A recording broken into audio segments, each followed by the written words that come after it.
Chairman Pakistan Peoples Party Bilawal Bhutto Zardari का कहना है कि चीफ जस्टिस काजी फायज ईसा आईनी अदालत में बैठे या जस्टिस मंसूर अली शाह, उन्हें कोई मसला नहीं। आईनी तरमीम से मुतालिक उनकी जिद्दोजहद मौजूदा चीफ जस्टिस के लिए नहीं है। Balochistan high court bar association से खिताब में बिलावल भुट्टो ने कहा कि उनका नहीं, आपका एजेंडा किसी खास शख्सियत के लिए हो सकता है। काजी फायज ईसा वही चीफ जस्टिस हैं जो कहते हैं कि मैं पार्लियामान और आइन को मानूंगा। वो जस्टिस मंसूर अली शाह का भी बहुत एहतराम करते हैं। पहली बार जस्टिस फायज ईसा और जस्टिस मंसूर के ज़माने में उम्मीद नजर आ रही है। 30 साल की जद्दोजहद के बाद ये फैसला लिया कि आईनी अदालत बने। मुल्क में किसी को मुकद्दस गाय नहीं बनना चाहिए। आप किसी भी वजीर आज़म को निकालें और हम चूं तक ना कर सकें।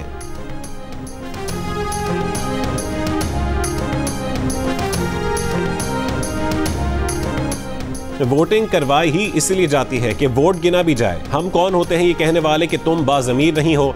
किसी के ज़मीर का मामला तय करना मुश्किल है। जो लोग पार्टियां बदलते हैं उन्हें ज़मीर वाला समझें या नहीं। चीफ जस्टिस काजी फायज ईसा के आर्टिकल 63A नजरसानी केस में रिमार्क्स। एडिशनल अटॉर्नी जनरल ने अदालत को बताया कि 63A तशरीह के फैसले में डी सीट करने का हुक्म नहीं है। कहा गया है कि वोट कास्ट नहीं होगा। चीफ जस्टिस ने सवाल किया कि जब आइन वाज़ेह है तो उसमें अपनी तरफ से कैसे शामिल किया जा सकता है। अदम एतमाद में अगर वोट गिना ही ना जाए तो वजीर आज़म को नहीं हटाया जा सकता। सुप्रीम कोर्ट बार के वकील शहजाद शौकत ने कहा है कि ये फैसला आइन दोबारा लिखने के मुतरादिफ है। सुप्रीम कोर्ट बार एसोसिएशन और पीपल्स पार्टी ने हुकूमत की नजरसानी अपील की हिमायत, जबकि PTI ने मुखालफत की।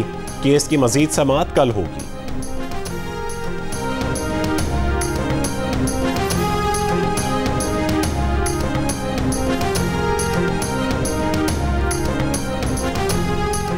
तरेसठ ए नजरसानी केस सुनने वाले 5 रुकनी बेंच में जस्टिस मुनीब अख्तर की जगह जस्टिस नईम अख्तर अफगान को शामिल कर लिया गया। चीफ जस्टिस की जेर सदारत जजेस कमेटी के इजलास के बाद जारी मिनट्स के मुताबिक जस्टिस मुनीब अख्तर ने बेंच में बैठने के लिए वजूहात के साथ अदम दस्तयाबी का इजहार किया। जस्टिस मंसूर अली शाह ने जजेस कमेटी के इजलास में शिरकत नहीं की। जस्टिस मंसूर अली शाह ने इस केस के बेंच में भी बैठने से इनकार किया, जिसके बाद जस्टिस नईम अख्तर अफगान को बेंच में शामिल किया गया। समाअत के आगाज पर चीफ जस्टिस ने कहा है कि जस्टिस मंसूर के इनकार के बाद जस्टिस नईम अख्तर अफगान के अलावा कोई ऑप्शन नहीं था।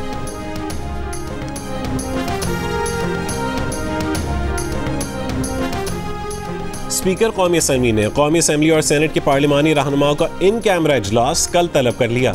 ज़राए के मुताबिक कौमी सलामती उमूर से मुतालिक इजलास में आर्मी चीफ और हसास इदारों के सरबराहान बलूचिस्तान और KP की सिक्योरिटी सूरत हाल पर ब्रीफिंग देंगे।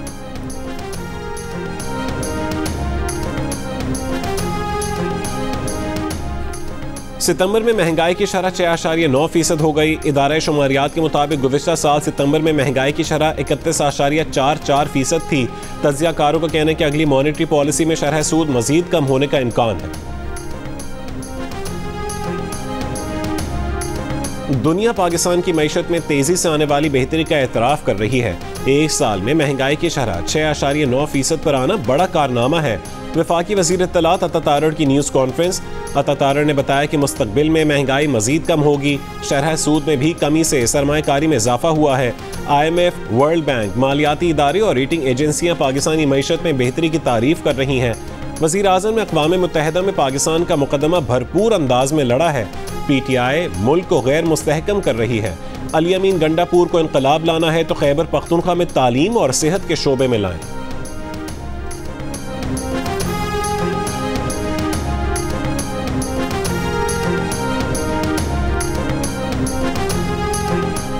वज़ीर आला Sindh Murad Ali Shah Nooriabad tower project reference से बरी हो गए। इस्लामाबाद की एहतसाब अदालत ने फैसला सुना दिया। चेयरमैन नैब की रेफरेंस वापस लेने की दरख्वास्त मंजूर कर ली गई। अदालत ने रेफरेंस में दूसरे तमाम मुल्ज़िमान को भी बरी कर दिया। एहतसाब अदालत के जज नासिर जावेद राना ने केस की समाअत की।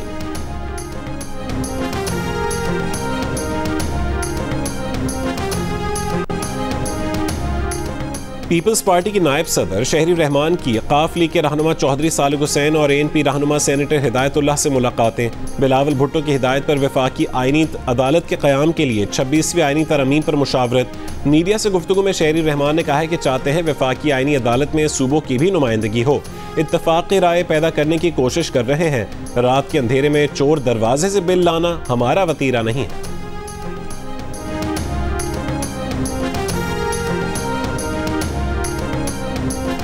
लेफ्टिनेंट जनरल मोहम्मद अली ने सेक्रेटरी दिफा का चार्ज संभाल लिया। वज़ीर आज़म शहबाज शरीफ ने गुज़िश्ता हफ्ते सेक्रेटरी दिफा की तैनाती की थी।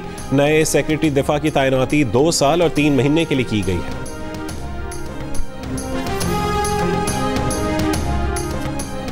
लाहौर में बसारत से महरूम अफराद का धरना जारी। पुलिस ने मुजाहिरीन को चेरिंग क्रॉस से ऐवान वज़ीर आला पहुंचने से रोक दिया। मुजाहिरीन पर डंडे बरसा दिए। धक्कम पेल में एक नाबीना शख्स का सर फट गया। 2 पुलिस एहलकार भी जख्मी। मुजाहिरीन ने अलहमरा हॉल माल रोड पर धरना दे दिया। मुजाहिरीन मुलाजमतों के कोटे पर अमल दरामद का मुतालबा कर रहे हैं।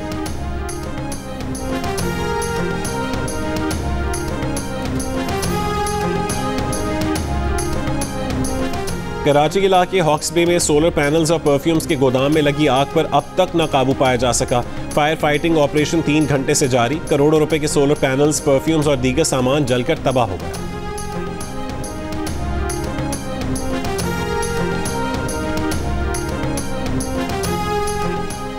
कराची में मलेरिया, डेंगू और चिकनगुनिया के फैलाव में इजाफा। सरकारी अस्पतालों में रोजाना वायरल इन्फेक्शंस के तकरीबन 250 केसेस रिपोर्ट हो रहे हैं। तिब्बी माहिरीन ने कहा है कि बीमारियों का सबब बनने वाले मच्छरों के खात्मे के लिए शहर में स्प्रे मुहिम में तेजी लाई जाए, एहतियाती तदबीर इख्तियार की जाए।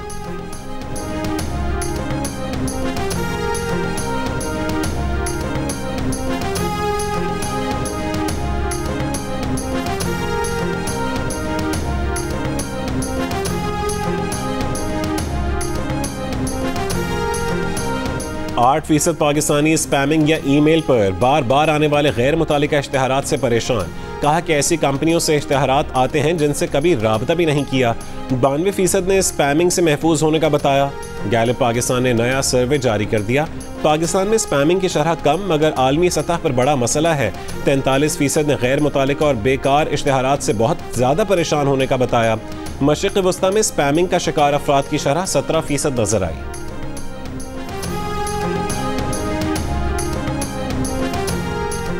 Pakistani women cricketers ICC women's T20 world cup में जीत के लिए पुरअज़्म। तूबा हसन कहती हैं कि पाकिस्तान टीम का ग्रुप टफ और चैलेंजिंग है।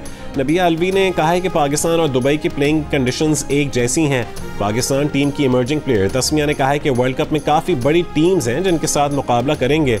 पाकिस्तान T20 वर्ल्ड कप में अपना पहला मैच 3 अक्टूबर को श्रीलंका के खिलाफ खेलेगा।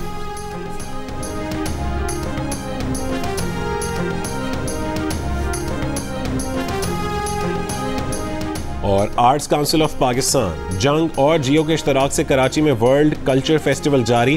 फेस्टिवल में आज पाकिस्तानी थिएटर तालीम बालगा पेश किया जाएगा। फेस्टिवल 30 अक्टूबर तक जारी रहेगा।